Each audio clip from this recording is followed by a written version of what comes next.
Modern games suck. You hear it all over the internet. I reached the point where most games aren't even worth the time of day to even look up anymore. Like these studios release games that hardly anybody wants to play, and then when it fails, they blame those same fans who don't buy them instead of like looking for fault in themselves. In 2020, games are in a place where there's in a rough space, really, and gamers are just tired of it. How many times are we gonna see remakes and remasters or stories about trauma and fighting back against the supposed oppressors we must endure before there's nothing left? These games blend with each other now. There's no imagination in anything.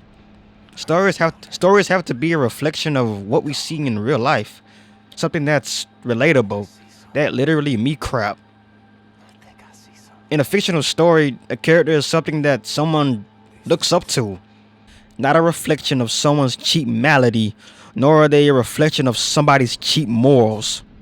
A story should present one's journey through its turmoil and triumph, not a vehicle about real life systemic rot.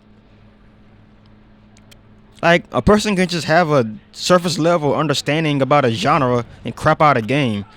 Like, let's make a competitive shooter and let's make it as barren as we possibly can in an oversaturated market. A fantasy game with some knights that fights dragons and stuff. A gacha game where you gotta gamble for waifus with the most brain dead combat you can imagine. Or some third person over the shoulder adventure where you're taken by the hand and move to this place and that place, rattled with dialogue that'll make your eyes roll. It's like we're being fed content to fire off a couple of neurons rather than something that'll settle in our brains for a long time. These developers make games for us to look at rather than something to look forward to. You might as well just go outside. Commentary, discourse around games are just terrible. It's just two sides shouting at each other, with one side refusing to understand the other's points and saying what they're complaining about doesn't even exist, or also agreeing with what these companies are doing. For example, like, why are you pointing out this minority in this certain setting where there weren't any of them at this certain time period? You're just racist for noticing. Also, I think it's a good thing that there's more representation in this story. See, that's the point. It's not the fact that this minority is in a story, it's why. These companies put minorities in games to pander to them, to patronize them, to alienate somebody else. Like, these additions have no bearing on a story. And besides, these characters are either hated anyway or they're so forgettable they might as well not have even existed. Like, you have the core gamers who love their franchises so much that they want to stay true to their lore. And these other fans, these normie types, will just browbeat them for daring to care about the franchise that they've invested so much time in.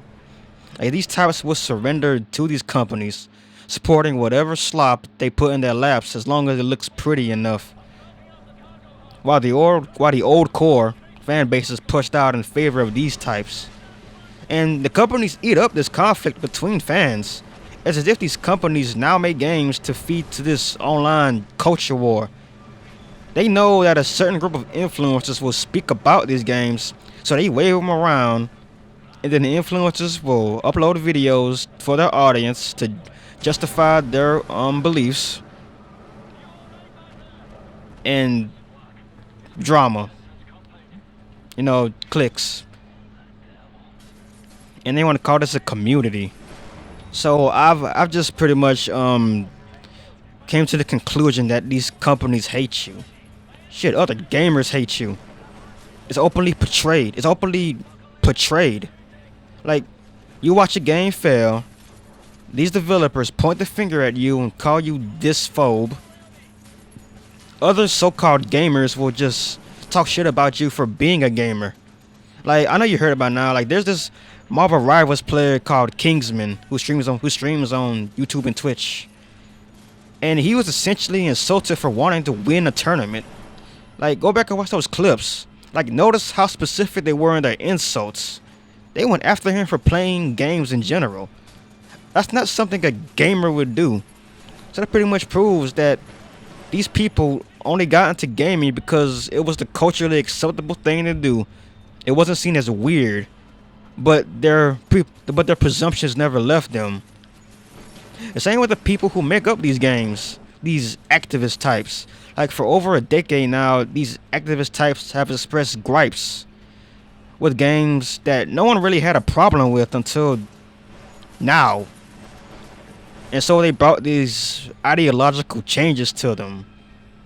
And if these gamers rejected these changes, they're a bad person. I mean, gamers are bad people anyway because they liked what these activists didn't. Like, isn't any wonder there's an anti-woke movement? Or at least a group of people who don't even like modern games.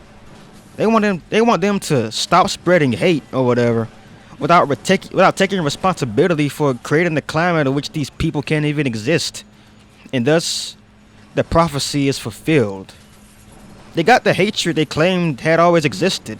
Now they're emboldened to push their beliefs further into the gaming sphere. And it's at a point where it can't be ignored. However, they'll just tell you till they're blue in the face that these additions, these changes are natural. And noticing makes you a bigot. We need to starve these companies. Don't even talk about them. Don't even read about them. Don't even look at videos about them anymore. Just starve them. Starve them of everything. Like everything they do now, I'm convinced is just based off of malice and profit. That's it. That's all they want. There are games that you probably haven't played growing up. Play them. Relive them. Or relive games you liked back in the day. So yeah, that's all I got for you. I'll see you later.